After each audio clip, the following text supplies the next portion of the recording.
we are again, folks. It's the Gutencast. I have to take a second just to... Yeah, sound is good. Hello, everyone. It's just me again, which means you're going to get to hear some very insightful things as usual, because I'm just filled with those kinds of things. If you want less insight, then help me find some guests. I'm just kidding. Anyway, my name is Anthony Horvath. I'm the host of the Gutencast. I'm also the owner of the GutenBookPress.com website, where we sell books, books by others, books that we publish ourselves. And if you're an author looking for a publisher, possibly, you and me maybe could talk. But the Gutencast is a way for me to promote my authors. But tonight I did reach out to a couple. It just didn't work, which is okay. We'll have to do this again, I think, because I love this topic, and there's really so much to say. Tolkien and Lewis.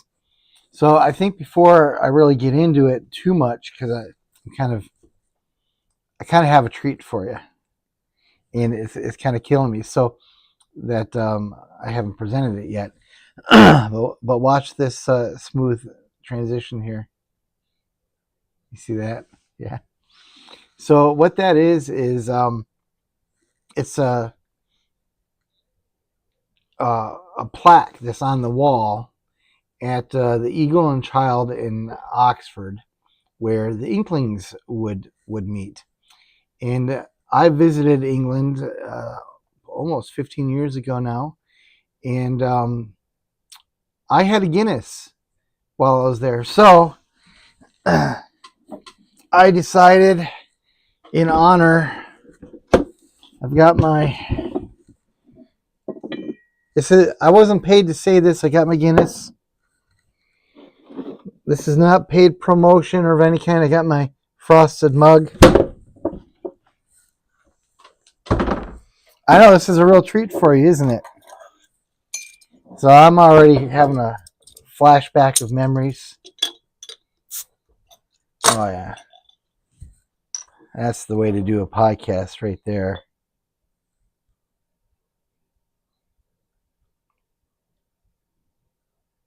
That's what I'm talking about.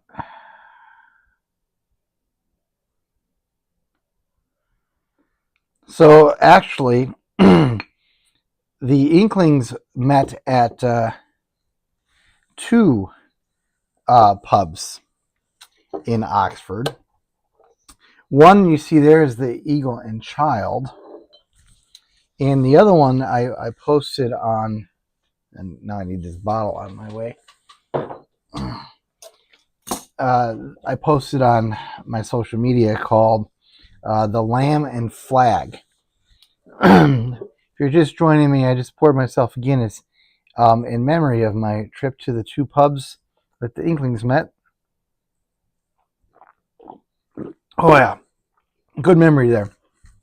So when I went, naturally, I had to have a pint in both. So it was a good afternoon, all in all. And you can see that the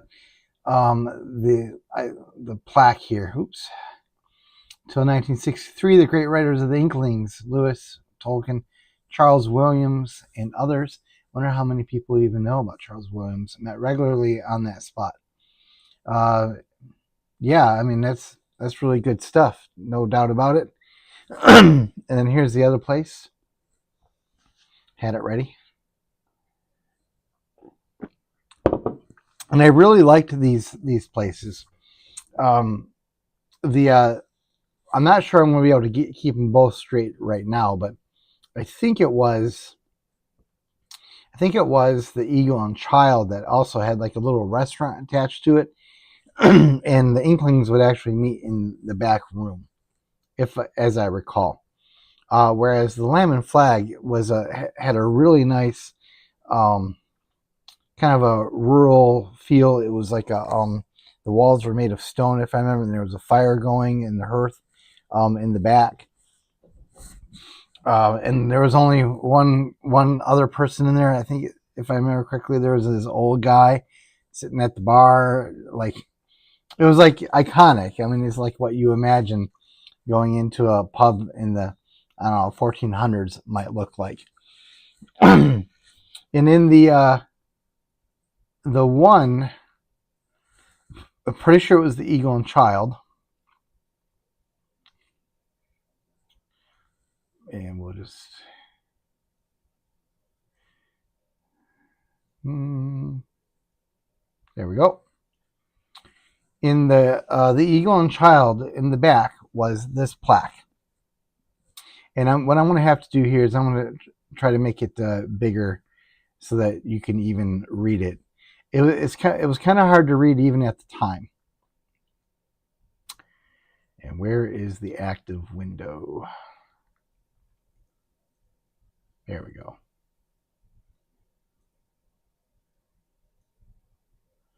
So I'm going to make this big. You won't see me quite as well, maybe. So this is what I mean by it's hard to read. It's hard to read because they all write like doctors. The undersigned. Let's see. What's the date? What's the date on this? I don't know. Can you make that out? 60 something maybe. Hard to say. All right. Now I got to resize it again. So this is a little bit where tonight's podcast begins, because as I was standing there trying to read this,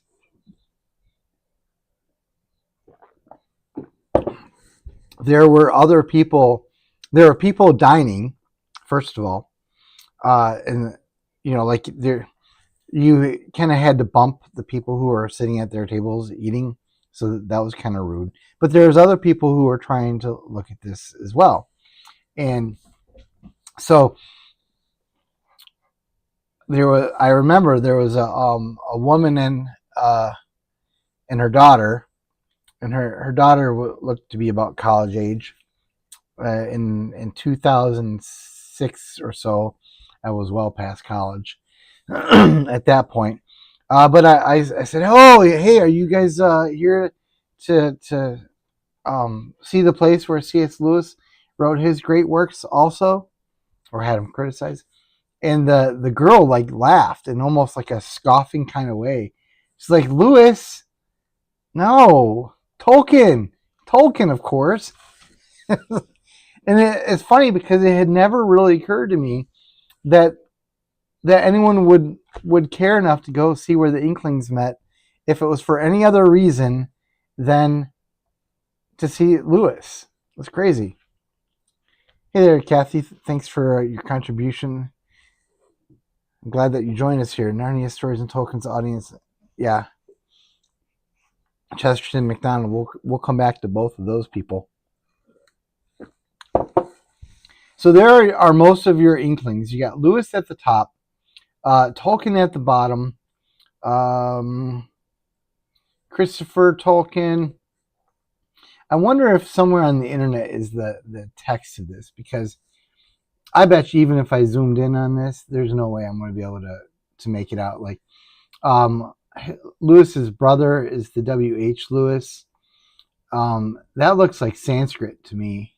They can make out some dates there. Royal Military College, 19 to 19, 1932, 39 to 45. Yeah. So, one of these, before I go on and get into the really meat and the potatoes of tonight's podcast, one or both of these pubs in Oxford actually shut down. COVID killed it, which is a real tragedy. It had been in existence for like hundreds of years or something, and just like that, it was no more. Although I did also read as a follow-up that someone was talking about bringing it back. So I guess I don't really know the full status of it. I hope someone did. So let's start talking about these two writers and see if we can think about the idea of whether or not they were one of them might be have been the superior Inkling, and I know that we have someone who's watching this. In fact, I bet you they all know a good deal about this. Yes, Dorothy Sayers. Yep, she's good too. If you can't see the chat, if you're watching this later, just go ahead and there's like a little button, and the chat is being recorded, so you should be able to see that as well. So let's start with Lewis, because Lewis is the one that I admittedly know the best. He's one who I'll describe as my own spiritual father. I probably would not be a Christian if it was not for C.S. Lewis, or at least the trajectory of my Christian faith would have been radically different. I have one of the books that was really instrumental for me, The Great Divorce. It's not very thick, but it had the merit of helping me reconcile the idea of there being a good God and yet people who would not be in heaven, who would be consigned to hell. And Lewis is very clear he makes very clear in this that it's a work of fiction. He's not giving doctrine about hell or anything like that. But what it did was, while I was in my questioning phase, it provided sort of a framework through which I could piece together how these two ideas could fit. Like before this, I had no idea, like no intellectual idea of how a good God and everlasting punishment could work. Like it seemed like a complete contradiction without any even hope of reconciliation. And Lewis helped me pull it together. In obviously, as time has gone by, my attitudes about that particular conundrum have changed.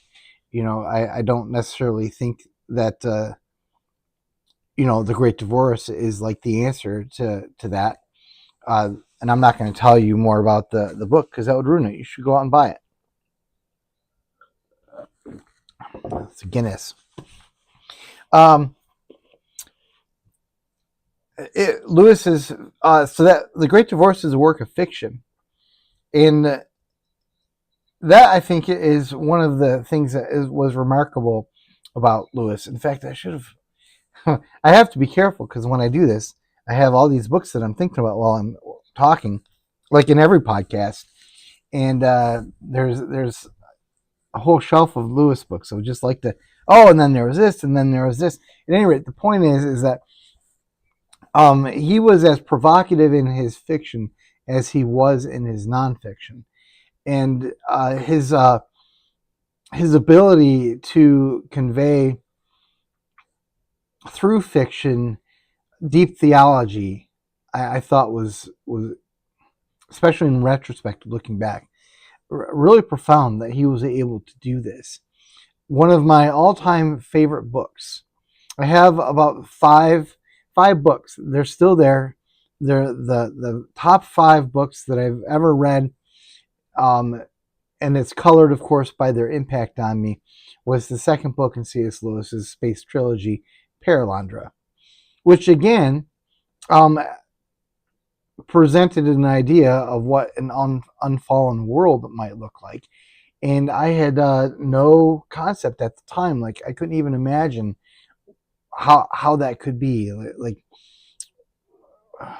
again, not to give too much away, but simply put, if Adam and Eve had not sinned, then they'd still be alive today, which is a crazy thought, right? There wouldn't be death. None of this nonsense about death being a tool for creating humanity and the animals and the animal kingdom and all that stuff. None of that malarkey.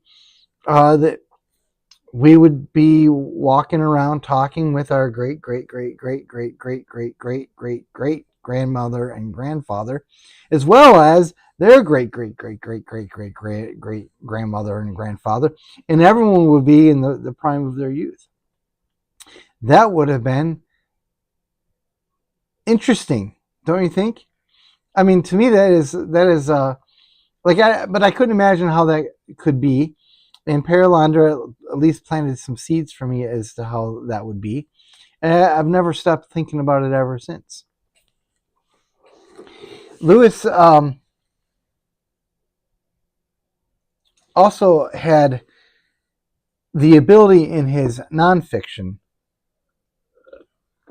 to almost perfectly convey whatever idea that it was he wanted to convey in precisely the right words, with no more or no less.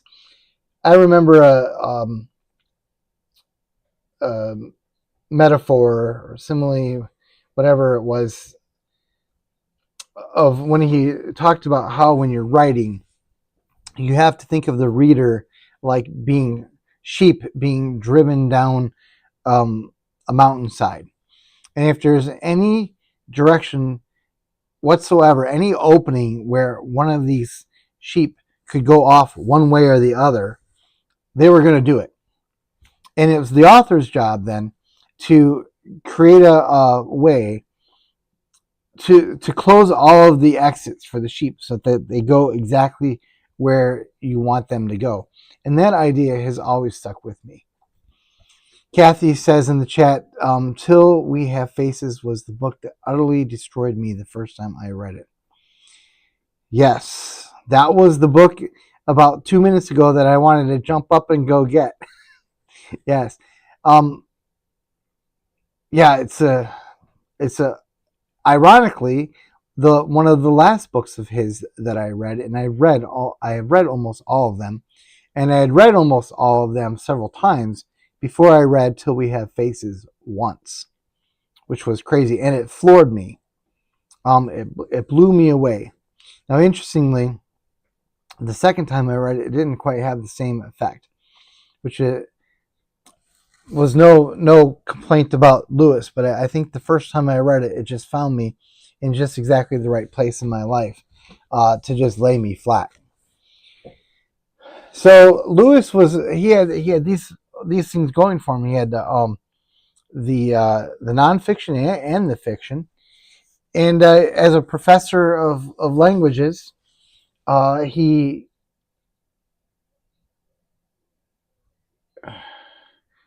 actually professor of English.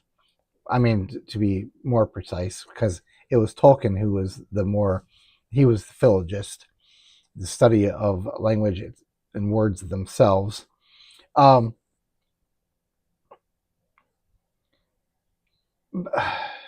He had the opportunity to really to go be wide ranging in the things that he wrote about. He had time to study them. There's a lot of people who have a good book in them, but there's just not enough time. And he had the time. He wasn't married, not at that time. He lived alone or with his brother at the kilns, and you know, I'm happily married. I'm glad that I'm married, but there's no question that the time and energy that I have to read and write and research has been impacted by the fact that I'm married and have kids. And he did not have that. And I will say that he made good use of that time. He didn't waste it. And I think we're all the better for it. So I'll come back around to Lewis, but now let's talk a little bit about Tolkien. And I will admit, I don't know quite as much about Tolkien as I do Lewis. Oh, by the way, Kathy, I actually have Sayers here because you stole my thunder. I was going to bring her up. This is a great book that she wrote. The worst part about this particular edition is the preface by Madeline L'Engle, which was absurd, in my opinion. No offense to that great writer, but I don't think she got Dorothy Sayers at all. Oh, what are you sorry for? Oh, stealing my thunder. Yeah, there's like a 5-second delay. So that's always a kind of a challenge so far. No, Tolkien has the advantage in this conversation as being the one who actually converted Lewis, or was instrumental in that conversion. It was Tolkien that found Lewis at Oxford, befriended him, had conversations with him, pressed him to consider his assumptions. They were both veterans of World War One. I know Lewis was. I'm right about that with Tolkien, aren't I? I'm going to look it up real quick.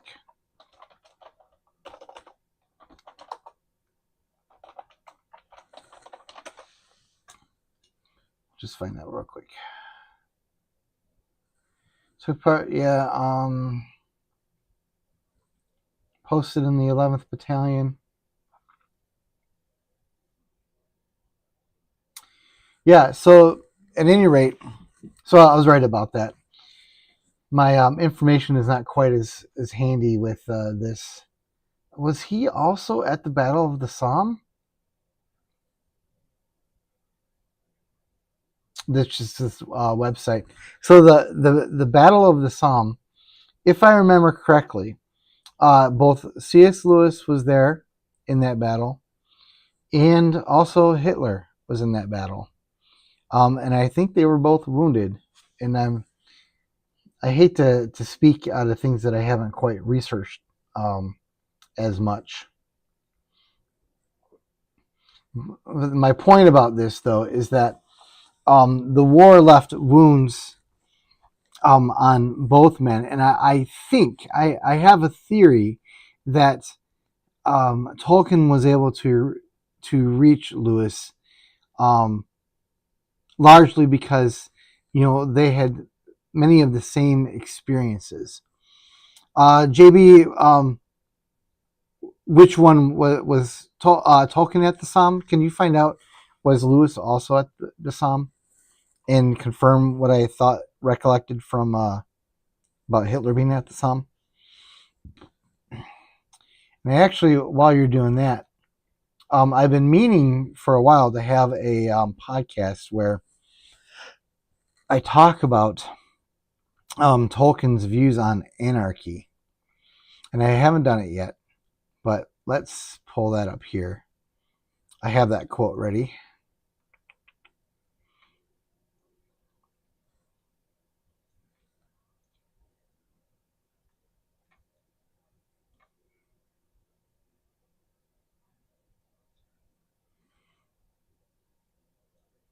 So I've read this in context somewhere. You know how memes are.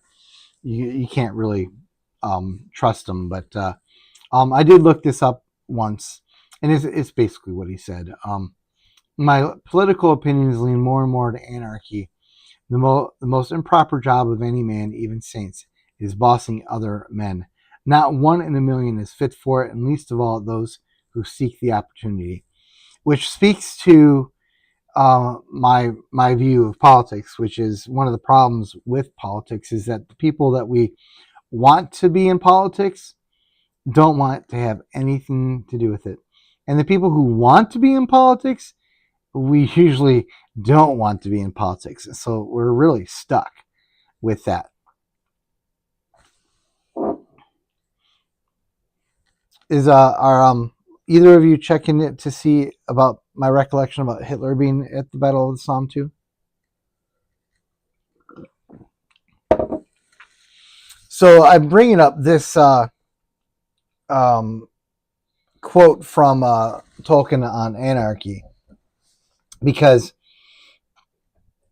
many people look at his most famous series, the Lord of the Rings series, and view it as some sort of a metaphor or an analogy of some kind, inspired by what happened during World War One, and then developing and unfolding. Some people think maybe like the ring represented the nuclear bomb, and I don't think Tolkien. I mean, Tolkien's actually pretty clear that that was all just bunk.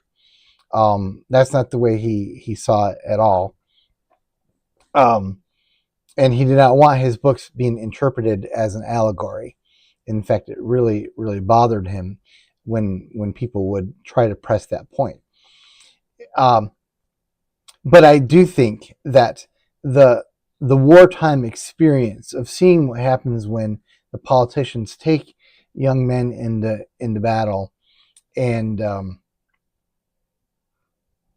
and then follow up the making of the peace, I think really informed Tolkien's views about the nature of evil. And I think that, in my opinion, I think the Lord of the Rings series, one of the reasons why it has the lasting appeal that it does, is that it does a pretty good job of illustrating the seduction of evil,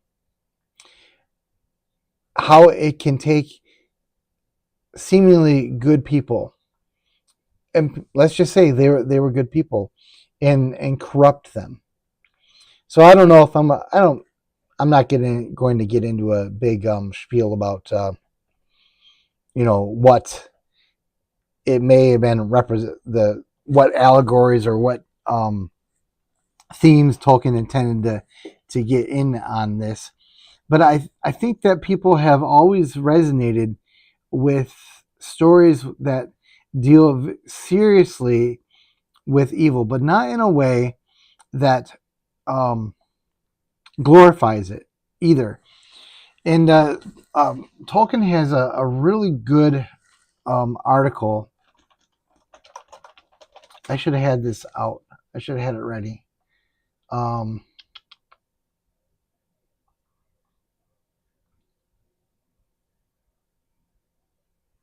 a great essay on myth, where in sort of in the context of all of this, where it's the question might come up: is it is something that is immoral in our world also going to be immoral in the fictional world? And I think Tolkien may have said, yeah, probably. And there's a certain sense in a modern culture that um, portrays evil, but there, for lack of a better word, it's kind of sexy. They make it seem like appealing, or um, no. The Tolkien wouldn't have had anything to do with that, and neither would Lewis, for that matter. Um, Lewis's book, That Hideous Strength, it's the third book in the space trilogy that I mentioned, um, does a really good job also of illustrating the corrupting powers of evil. And if you want to see something that seems almost like borderline prophetic, read um, read That Hideous Strength. Although, if you want the nonfiction version, that's also just as profound, read C.S. Lewis's The Abolition of Man. Very, very prescient. So we have some comments over here, and I'm glad to see that my recollection that all three of these people were indeed at the Battle of Somme. Hitler was there, Lewis was there, but after the battle, he says, and Tolkien was there.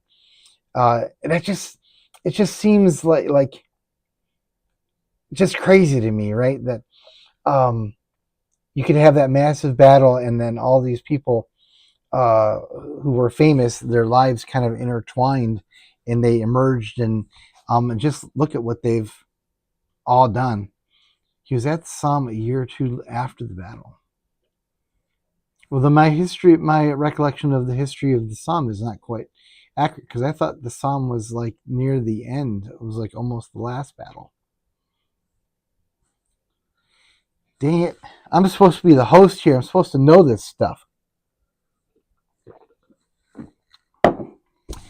So, what we can say about both men, at minimum, is that one of the things that they did really well was to convey the real horror of evil, and that's not easy to do without having some sort of firsthand encounter with it. And those who were present in World War One, or really in any kind of military conflict, right, are going to have a glimpse into what man is capable of that many of us in peacetime just can't appreciate. I have some interactions with a gentleman who was special forces during Vietnam, Mac V. Sog, S-O-G. And this is a guy who has just absolute regrets about like everything that he saw and everything that he did. He I talked to him a little bit, and he does not doubt that there is a God. Well, it was weird. He's I think he would say there is no God, but he also said that he's definitely going to hell. So I get we never really got the conversation to the point where we could try to figure out how that works. But we're talking about a guy who's just been absolutely broken by war, and to be able to see that and then find an imaginative framework to convey that accurately, I think speaks to a lot of people. And Tolkien definitely nailed that, I think, in his series. So what would we say, like, if we were going to try to frame this as like a battle of between the Inklings?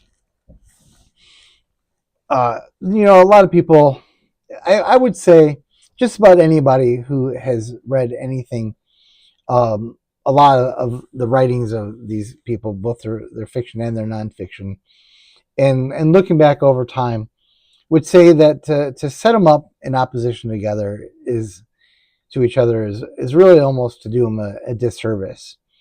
Um, I'm not so certain that their reading sessions weren't often chaotic, though. I think that we have signs. For example, Tolkien did not like the Chronicles of Narnia. He did not like the rank allegorical nature of having Aslan in there. He scoffed at Santa Claus showing up in there. It just wasn't very sophisticated. I don't know if I would use the right word. Like, well, Tolkien was like a world builder, right? And Narnia is a world that Lewis built, but it's the difference between a guy who just sort of like he builds the world because he wants to convey something else, like it's a means to an end, and someone who builds the world because he loves that world, right? Tolkien, he loved the world that he built. He meticulously documented aspects of it that never saw the light of day. I shouldn't say it that way, because we know about it because it saw the light of day. The Elven language, the different languages. They didn't all show up in a book per se, as a standalone kind of a thing. There were the backstory, the necessary backstory for him to write the books that he did. So he constructed this world of Middle Earth because he loved it, and that was different than why I think Lewis created the Narnia series, which was to find another way to convey who Jesus was. And so they had entirely different goals for their world building. So now if we were to add, if we're going to try to frame it in, I thought of at least 4 categories where we could try to pit these two guys against each other, even though they would be laughing at me right now if I put it that way. One is their literary heritage, how they have been received, how they were received at the time, and how are they received now. Another would be just the straight up philosophical element, like, and to what extent did their ideas, just their interaction with big ideas then and now, how have they stood the test of the time? To what degree will people continue to look to them for their insight? Another is their cultural impact. This one I think is pretty easy to intellectually grasp. Like, which ones actually inserted themselves into the culture and probably will remain lodged in the culture for some time, maybe forever. And then finally, the from a religious point of view, not a word that I like to use in this context, but the evangelical aspect of it. They're both were devout Christians who took their faith very seriously. Of the two, one was a little bit more overt in his explicit evangelism than the other. But we might ask ourselves, well, what's the legacies of the two men? And again, this is kind of like it's an unfair juxtaposition on all these points. But I think we can maybe talk about it and come away with at least something.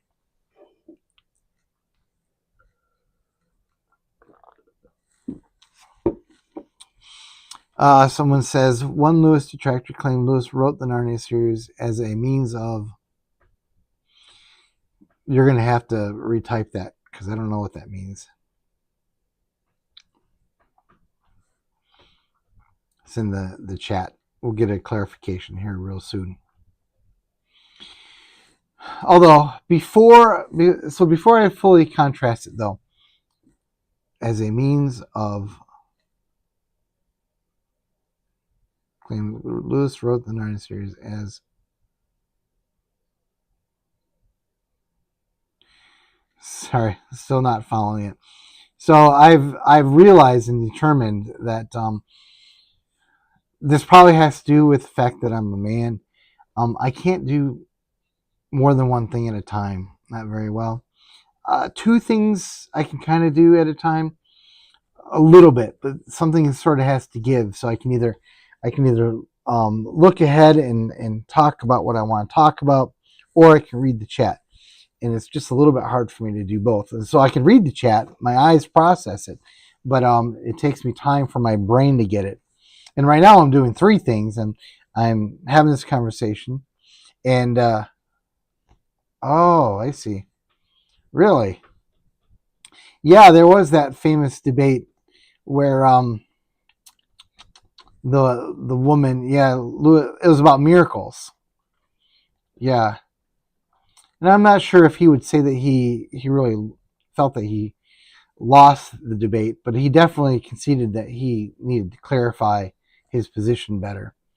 I forget the name of the woman at this moment, though. She had some clout of her own.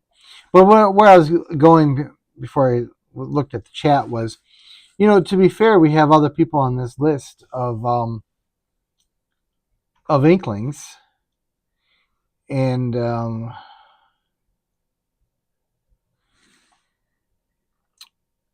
someone that you might not know. I thought he was on. Is he not on the list? Charles Williams was an Inkling. I don't see him there.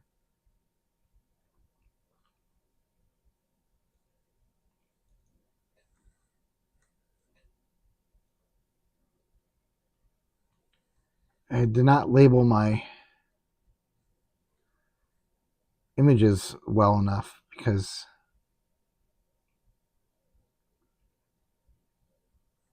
I know what I need to do. I need to make this bigger like this. Now I can see them all. What a pain.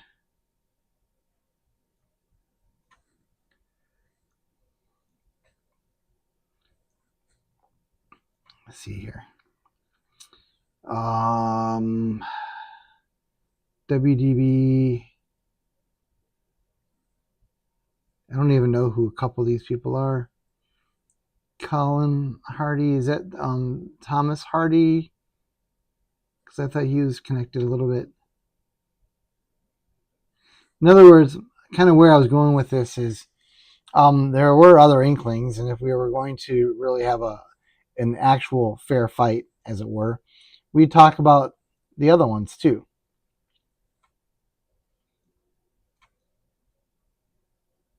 Okay. I'm done messing around with that.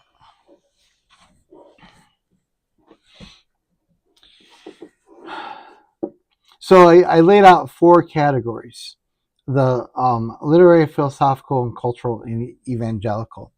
Now, you're okay, Kathy. It's just it's not your fault at all. So I'm not going. I think we can make some judgments, at least at present. From Jamie, dang it all! If you would have, yeah, Jamie should be running my chat. Went off and works for Rogan. My loss. From a literary point of view, I think we have to say that Tolkien has the edge. The Lord of the Rings, I think, has a staying power in our culture that Lewis's works do not. And that's very much with a caveat. I think there's always going to be people who are reading the writings of both of these gentlemen. I don't doubt that. There's going to be a lot of people, in fact, who are going to be reading them. But I recently just actually interacted with a Christian. It was not too long ago, who had never even heard of C.S. Lewis, and this was a smart, fairly educated person, and had never even heard of C.S. Lewis. I was really just shocked. I could not believe it. Like, I don't know how you do that. And I run into atheists every now and then who are aware. They are aware that C.S. Lewis has written about these things, but usually they haven't actually read anything by C.S. Lewis, which is kind of a shame. But they don't seem to have any impression at all that Tolkien was also a Christian.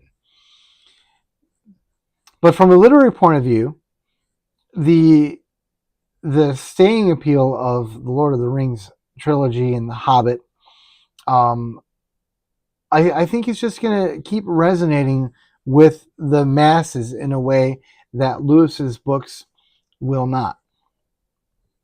So that would be a good thing to have a debate with if we ever revisit this again and see how people agree with that.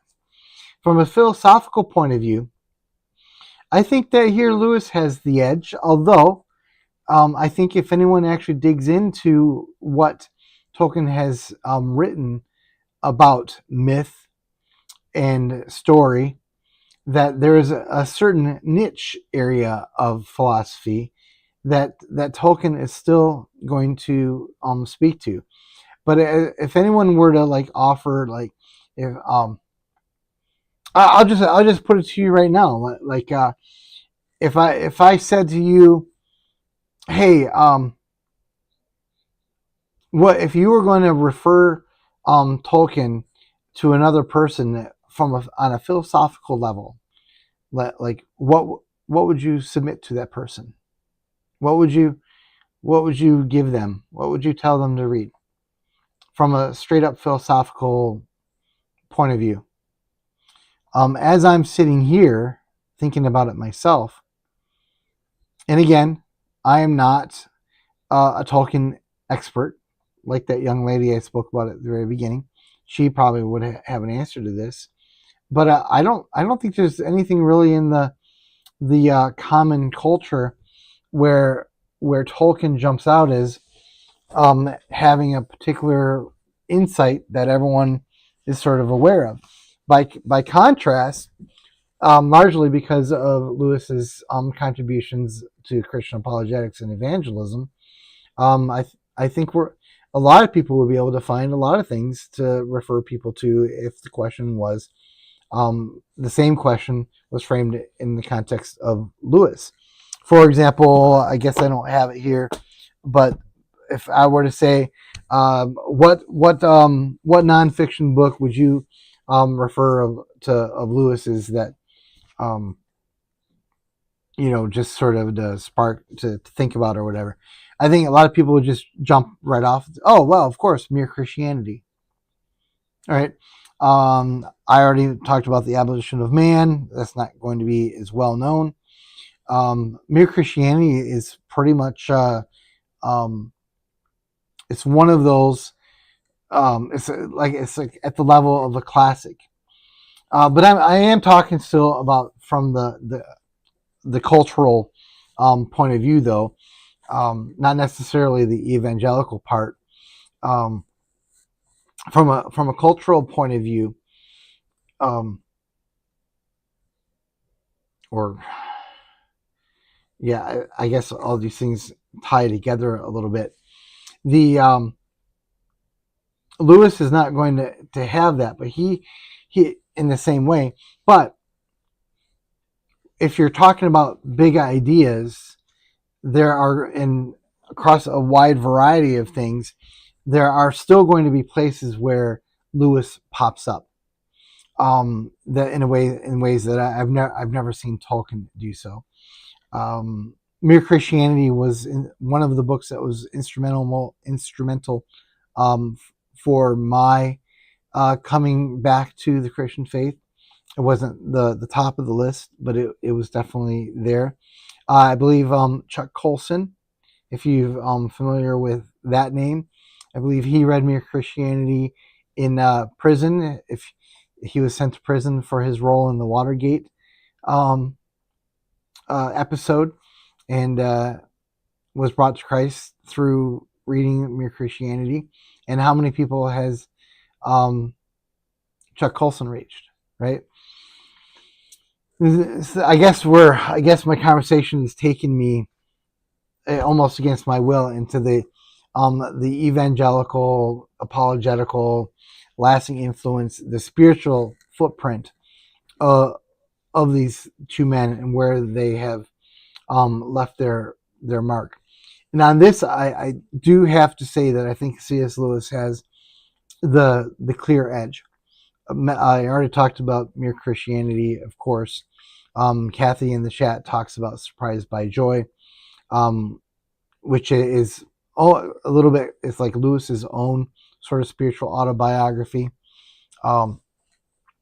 And other people have looked at that book and been edged a little bit closer to Christianity through that. He has the book The Problem of Pain. He wrote many essays which are really provocative, and one of my favorite collection of C.S. Lewis's essays is called God in the Dock, and I could read those over and over again. They're just filled with good insight, and there's plenty of others that are out there too. I have kind of a shelf full of them over there. Let's see if I have Screw Tape Letters.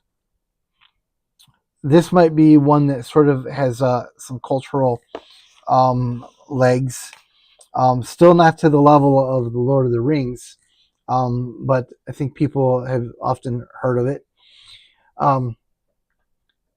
But from the point of view of who has God used as an instrument to bring the most people into the kingdom, I almost absurdly will say Lewis, without, of course, having, like, no survey was done. God did not send down a statistical study for me on that.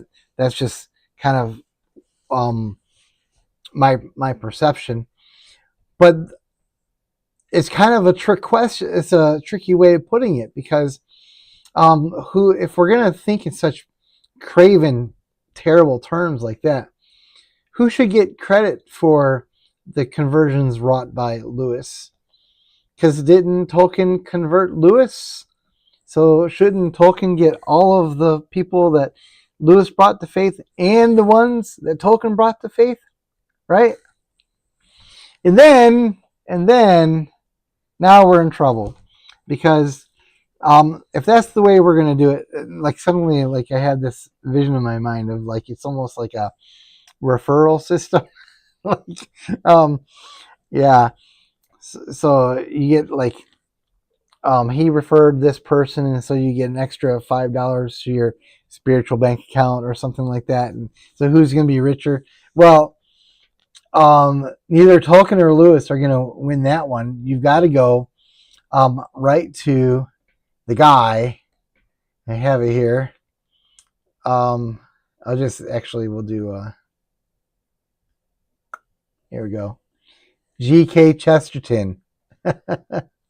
Or, here we go. From the top rope, as I put it. I had this vision for the thumbnail, and it just made me laugh. And I wish I was a better artist so that I could have pulled this together. From the top rope, G.K. Chesterton. Because, of course, it wasn't just Tolkien that brought Lewis to faith. And I need to just do a timeout here, because I can easily see, not my viewers right this minute necessarily, but later viewers saying, no one brings anyone to Christ except for Christ himself. Yes, absolutely, that's fair. I'm speaking almost in colloquial terms. I call Lewis my spiritual father. Yes, it's all by the work of God and the Holy Spirit through Christ alone. Yes, I get it. And yet he still uses instruments, and that's the way he chooses to act. And so it's a little coarse to put it in these terms, but it's just a podcast, people. It's not a theological treatise. So just relax. Okay, just relax. So anyway, Chesterton was instrumental in bringing C.S. Lewis to faith. In particular, Chesterton's book, The Everlasting Man, which, incidentally, I do publish. I might actually be able to pull it up real quick. It doesn't matter. The Everlasting Man was written by G.K. Chesterton, and it really caught Lewis. It really shaped him in a significant way. But even that's not enough, because if we're reading about Lewis, he tells us that before even Chesterton, he read something by George MacDonald, Fantasies or Fantasties. I'm not really sure. I think it's Fantasies is how you actually say it. And he says about that book that it baptized his imagination. Now, if you haven't read George MacDonald, you're, dare I say, you're in for a real treat. I really like George MacDonald's stuff. I said earlier that there are 5 books that had the most lasting impact on me. Paralandra was one of them. George MacDonald's book, Lilith, is one of the other 5. Lilith just kicked my butt. Just blew my mind. So for C.S. Lewis, it was fantasies, and for me, it was Lilith. And I'm not going to talk about those books necessarily. This is not about that. But my kind of where I was going with that is once we start getting into the realm of, who's going to have, who do we credit for having the most impact in one way or the other, we quickly find out, especially like with Lewis, like he was the guy. You just heard me say, he had a lasting impact on the conversion of many, many people through his explicit books on the faith, like Mere Christianity. And yet, when we go and we look at who formed Lewis, it was Tolkien, it was Chesterton, it was George MacDonald, right? So maybe we need to be giving those three people the credit, or maybe we just throw up our hands and just say, "All glory to God," and just forget the exercise and the podcast, right? I mean, we could do that, but I don't know if the average reader is going to be ready for George MacDonald without like doing a little bit of prep. But George MacDonald actually shows up as a character in The Great Divorce, and Lewis wrote once that there wasn't anything that he had written that Lewis saying this about his own writing, that there was nothing that he had written that was not inspired in some respect by George MacDonald.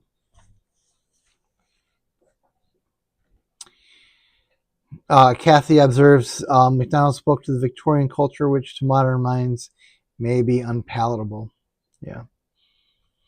And he had, he was a, no, I'm not gonna go there. I'm not gonna do it. I'm not gonna do it. We're gonna try to stick to Lewis and Tolkien if we possibly can. You kind of have to be ready for MacDonald, I think. Read a lot of Lewis and you'll be ready for MacDonald. But G.K. Chesterton was like, he's like the master. This guy, whom, let me back up. Let me get out my list. I actually have a list over here.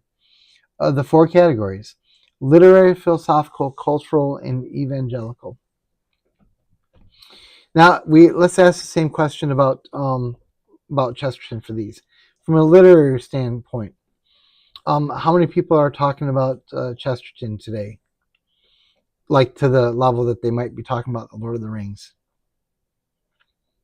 I can't think of the last time that I saw G.K. Chesterton mentioned in conversation on X, Facebook, or anywhere. Not the way that Tolkien or even Lewis has been. What about philosophical or evangelical? I'm thinking here.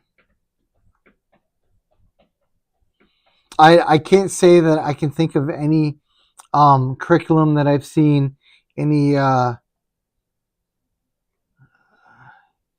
conversation by any philosophers, Christian or otherwise, that said, let's examine the ideas of G.K. Chesterton now. Or if you want more insight into that, you should read G.K. Chesterton. I can't, as I said here, I can't recall anything like that. From a cultural standpoint, again, I mean, nothing. I'm waiting to be corrected here on the chat on this, and no one is trying. No one is making the attempt to do so. And I think we're going to strain to come up with examples. What about evangelical? Not unless you count me, I guess. Oh, you're right, Kathy. Kathy points out BBC is still producing Father Brown mysteries, although I think Chesterton has been in his grave over where they have taken the series. Probably, not that I've seen the series and can speak to that, but it wouldn't surprise me. I actually had an interaction once with an atheist, and I said, hey, you should, an atheist from England, I should say. Oh, you should read G.K. Chesterton. He's got some really good stuff on whatever it was that we were talking about. And he goes, the guy who wrote Father Brown, and that was his whole knowledge of G.K. Chesterton. So Chesterton strikes out on all of these categories, but if you read him and read, you don't even have to read a lot of it. 5 or 6 of his books. He's a prolific essayist. He was widely published in newspapers, letters to the editors, and things of that sort. It's not going to take much to realize that here was a man of profound intellect, profound wit, profound imagination, just an astounding prophet in his own way. He wrote a book called Eugenics and Other Evils in 22, I believe. This is another book that I publish at gutenbookpress.com. Eugenics and Other Evils, written right about 1922, as I said, was reflecting on the trajectory of Europe after World War One, in the context of all the advocacy for eugenics. And he basically said that if you thought World War One was bad, I'm paraphrasing, wait until you see what's coming. And this was in 1922. This is before the National Socialist Party even existed. And of course, if you watched my podcast a few weeks ago about the T4 project, which was a German extermination program of the disabled people, you will recall that, of course, the Nazis were not the only people who advocated for killing off disabled people in large numbers. There was plenty of Americans, British, French, Germans, Italians, Swedish, lots of people. And the Nazis just made everyone else look good by comparison. So he had this ability, Chesterton, from the top rope, had this ability to look at the world and the state of it, and just pierce through it with conclusions that have been born right over time, over and over and over again, about not just about something like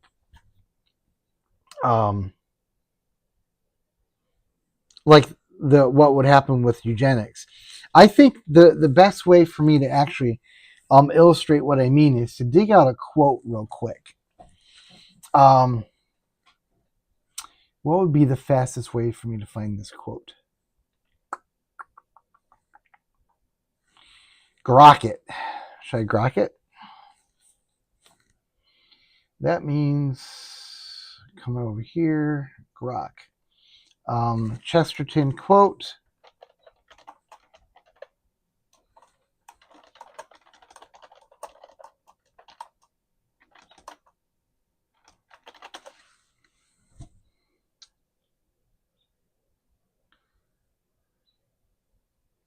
That is not it. Maybe let me get the community. It's a quote that says, it's something to the effect of, a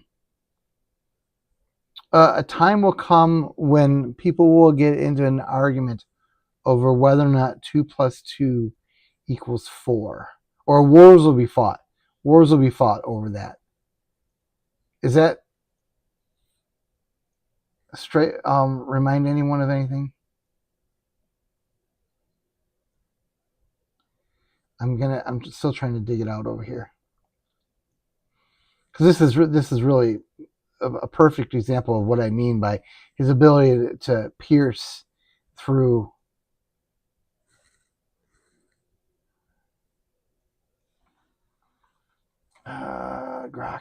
Chesterton quote. Men will fight wars over 2 plus 2.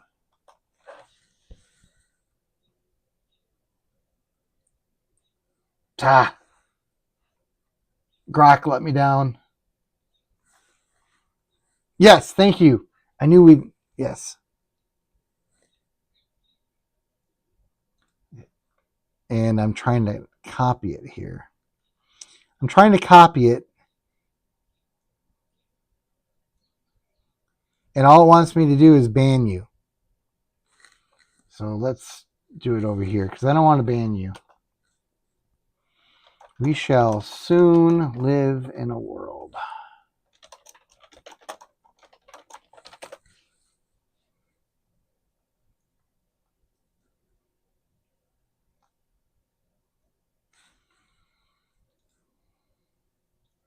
Let me put this up on the screen here.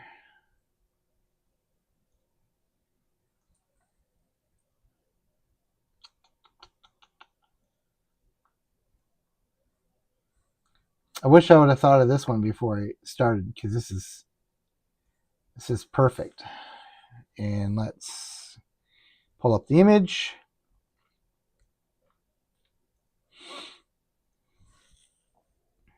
Thanks for digging that out for me. I appreciate it.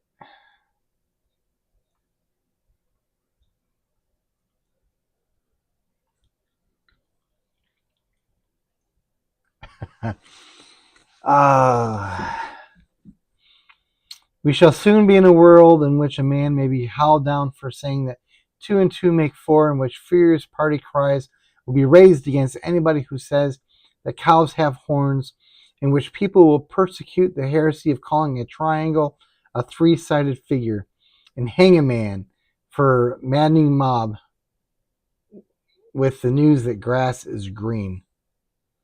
I feel like there's something wrong with that quote there. Yeah, don't we live in that world right now? I would say so.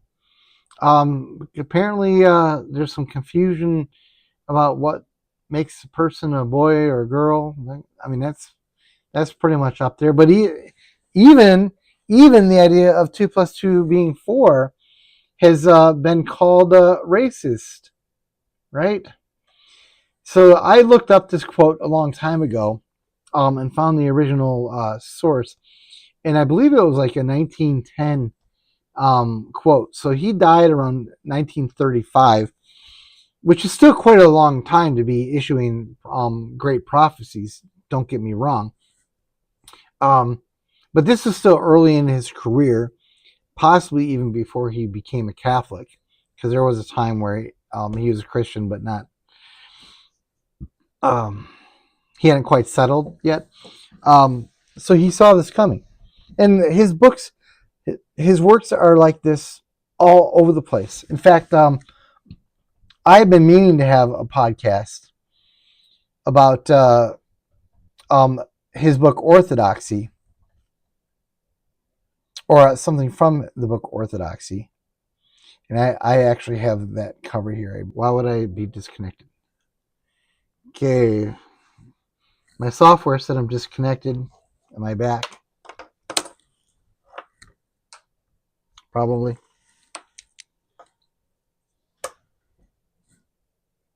Yep, I'm back. That was annoying. So in Orthodoxy, this was a 1908 book that that talks about he says there's a thought that ends all thoughts, and he warns people about having that thought and how it basically ends in calamity. And if I were to point to any book that's led me to the faith in the most direct from A to B, it would be reading Orthodoxy. And there's a really, really interesting story about how that book fell into my hands. But I'm gonna show you something here real quick.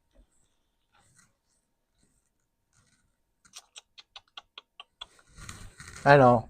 Don't look at the man behind the curtain. Here it is.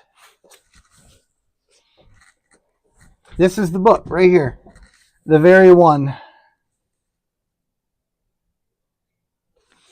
And what we have here is a first edition copy from 1908. Oops, go the other way. That someone had thrown out. Basically, they just tossed it, and it had fallen to me to go through a bunch of books that someone had thrown away, and I don't know why. Because you can see there's really nothing about this book. It was in college. I would have been. It was my first year of college. I would have been a freshman in college. I had never heard of G.K. Chesterton. I had never heard of C.S. Lewis. I had no idea that Tolkien was a Christian. None of that. All that stuff was completely new to me at that point. And I went to Christian school, so that probably explains it all. But I don't know why I picked this book up, but I did, and it changed my life. Is this book by this man? Last I checked, that book is worth about $100. Score. But I will never sell it, of course. Never sell it. Now, another book by Chesterton, whom I will now officially christen the first Inkling. He's the first Inkling. From now on, that's who he is. Of his fiction books, the one that really stuck with me. It's not a top 5 book. I'm not going to tell you it's a top 5 book. We'll say it's the top 20 book. Was The Man Who Was Thursday. Just an absolute delight. Like this man can just like see right into my soul. How does he do it? How can he do it? And of course, there's always a problem when you build up a book or a story or whatever, and you tell people how great it is. Then they have high expectations, and then when they read it, they're like, "Oh, it wasn't as good as I thought it would be." So I'm a little bit worried about that. So in fact, you know what? This book's The Man Who Was Thursday was terrible. Yeah, you should read it just so you can see how terrible it was. There's nothing really redeeming about it. Yeah, just it's a good book.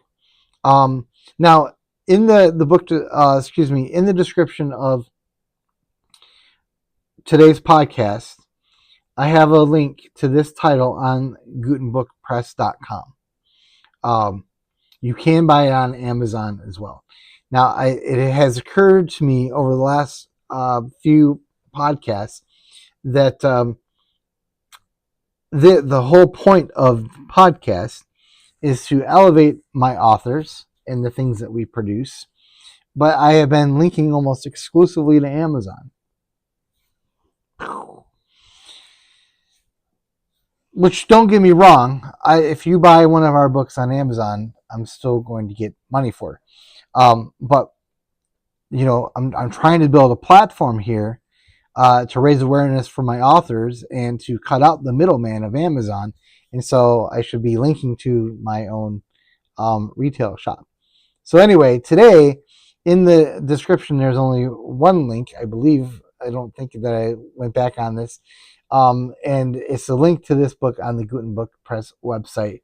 And I would encourage you to pick up this book. And if you like it, to send the link to it to others and recommend it, and also maybe send them the link to the Gutenbook Press site as well. I don't want to give anything away about this book, so I'm not gonna say anything more about it, except that it was really good, and Chesterton is amazing. He was the first Inkling. And maybe if you wanted to, there was a pre-Inkling, George MacDonald. There is a question that I'm going to put out there.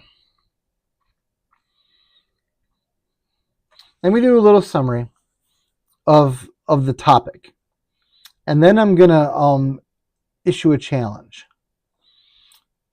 So the summary of the topic is that both men left lasting legacies, but they went down different channels in doing so. And you can't really say it's comparing apples to oranges. Really, I think to try to pit them against each other.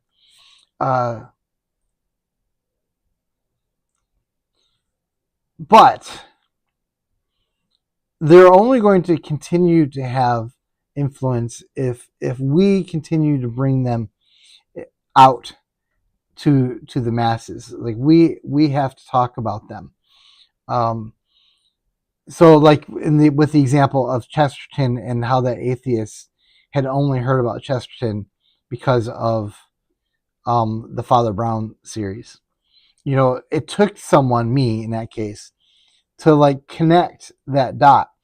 And that really raises an important aspect of how easy it is going to be for us to do that, because both of these men were active in a space in fiction that they're very much respected and regarded in, even if Chronicles of Narnia doesn't have quite the same um, panache as the Lord of the Rings from a cultural standpoint. It's still pretty well known, right? And so it's not going to take much to have a conversation with somebody and to bridge, if we take the Narnia series and say, that you're raising some really good questions. Hey, have you ever heard of the Chronicles of Narnia? And they'll say, oh yeah, I love that book, especially that first book, which of course they mean the second book. Um, and you say, oh well, that guy, yeah, that he also wrote, and then since Lewis already has some sort of respect as a credible person by virtue of having written that book, now you can direct them. But it takes someone to do that, and it's going to take someone to do that with Tolkien as well. Tolkien had a lot of other things to say besides what he wrote about in the Lord of the Rings, but a lot of it had more to do with sort of the myth making world, the making of fantasy lands, which is not to take anything away from when I put it that way. There's the ability, the avenue exists for us to say, oh yeah, you've heard about this guy, you really like that guy, right? Yeah, I do. Well, you should really read this. And then that gives you the opportunity to have conversations that go in other directions.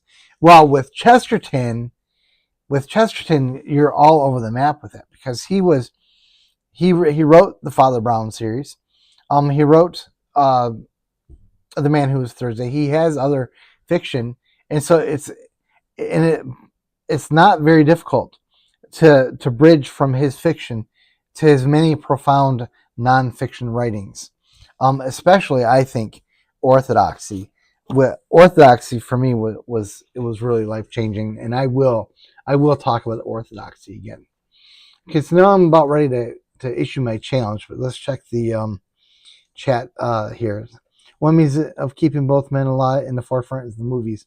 Hobbit and Lotiar, well done. Yeah, the Narnia series. For some reason, my software decided to poop out again. I don't know why. It's kind of annoying. I'm not dropping frames. CPU is a little high. It's kind of weird, but anyway. Yes, the movies give us the opportunity to guide people towards the books. And I wonder if we could have a fun debate with like what is better. This is almost ridiculous to say. The Lord of the Ring movies or the Lord of the Ring books. Now I'm going to say the books, hands down, every time. But I actually ran into someone within the last year that said that the movie was a lot better, the movies. And I didn't think something was right with that about that person. Yeah, and there's other things about the movies that I don't like. It doesn't really have the scouring of the Shire, which literally brought me to tears when I read it the first time. Yeah, I have other problems too, but I'm not going to bring them up right now because there are people who make fun of me for some of it. So anyway, we kind of have an obligation to, I don't know, that might be too strong of a word. It would not be bad if we were more proactive in bringing these people to the masses and exposing people to the ideas that they share. And it would be fun to have more conversations about that. And I did tell you that I will be reading or referencing orthodoxy in a later um, podcast. I've been threatening to do so for a while now. But let me get to the challenge, and then I'm just going to wrap it up. So here's a question: Is that why isn't there any modern day Lewis, Tolkien, Sayers, Flannery O'Connor, Chesterton, MacDonald? I mean, there are Christian authors that are out there that are pretty good, but these guys, the people that I just talked about, that I just mentioned, they did something. They left a mark that was profound across the spectrum that contemporary Christian writers just are not doing. Now, I am a contemporary writer who's a Christian, and I guess I have to include myself in not being able to establish myself in that kind of way. But even the ones that are popular, there's no one like Lewis. There's no one like the Inklings. And I would put the question to you: why is that? I mean, I have my own answer. So we have a couple minutes here. I've put forth the question, and in the chat, I would like to hear what you think of my analysis. Am I right, or is there a modern Christian author that rivals the likes of Lewis, Tolkien, Chesterton, MacDonald, and Sayers, and Flannery O'Connor, and Graham Greene? Does anyone today come to mind? Peretti, he had some pretty good ones, yeah, for a time. But no one. I bet you most people who are watching this don't even know who he is. I shouldn't say that, because if anyone's, a lot of people who are watching this, probably their eyes are caught by the Tolkien and Lewis, and they might actually be the exact people who might know who Peretti is. I don't think that I'm waiting for others to say here. D. Henderson is extremely.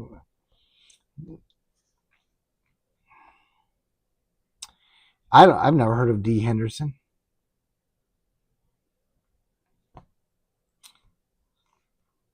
I'm not. I mean, I'll look at that person. It comes nowhere near the greats. Yeah, I think that there's the lack of a modern day Lewis, Tolkien, Chesterton, Sayers, Graham Greene, says something about contemporary Christianity itself that is worth exploring more, and probably says something not good about us, for those of us who are Christian. Thank you, sir. He says, I can't think of anyone close. I suppose it's possible there's a loss of Christian creativity to some degree. I'm glad that you came in right when I was issuing my challenge. So here I'm gonna put the challenge more directly, and I believe I have a substantive answer to this, and I'm trying not to give it away. But the challenge is simply this. We'll say it's twofold, and this will be a later podcast. Is first of all just the basic question: why aren't there the kinds of writers, the Christian writers, who had the kind of literary, philosophical, cultural, evangelical impact that the people that I spent all this whole hour and a half talking about are having today.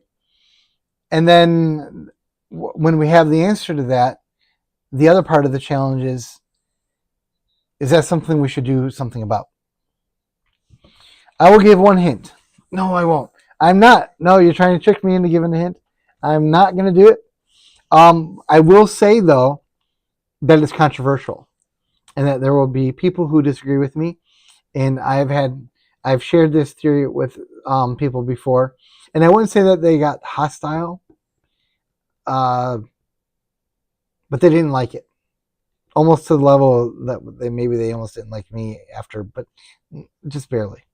So that's that's a tantalizing thought, right? Because how could you not like me? I mean, what could I possibly say that could bring a person to something like that? So,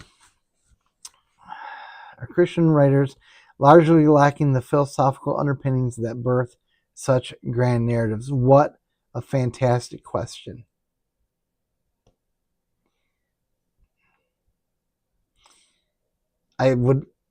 My opinion would have to be yes. I think it's indisputably yes, right? But it's not that. But it has to be something special about the philosophical underpinning, something that's missing, because obviously if we surveyed the people who are contributing to Christian culture and writing, they're not ignorant, right?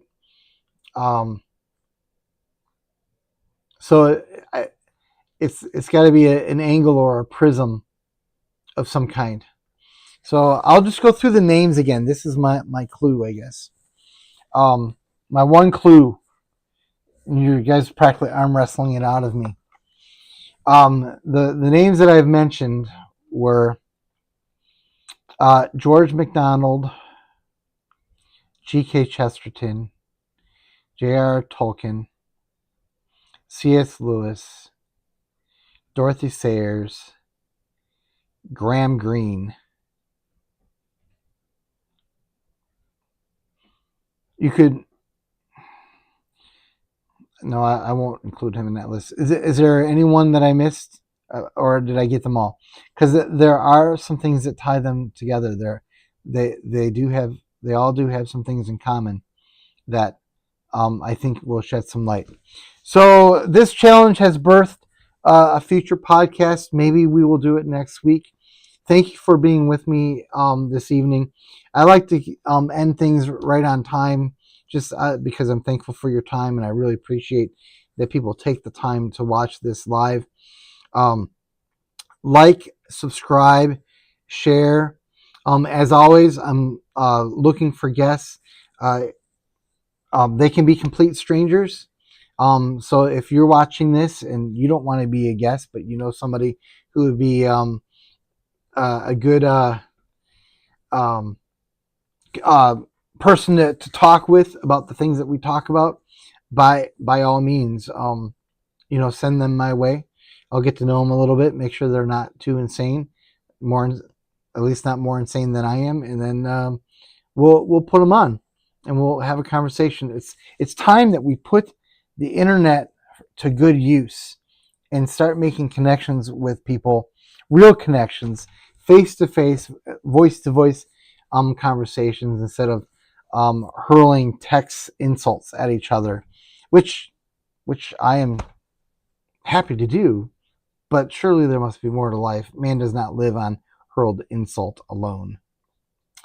So with that, JB, you see that I have studiously left your question completely alone, and it shall remain such until we meet again. Thanks again, everyone. And it is now time for my cool transition. And no, you're not supposed to see the intro. Stupid thing.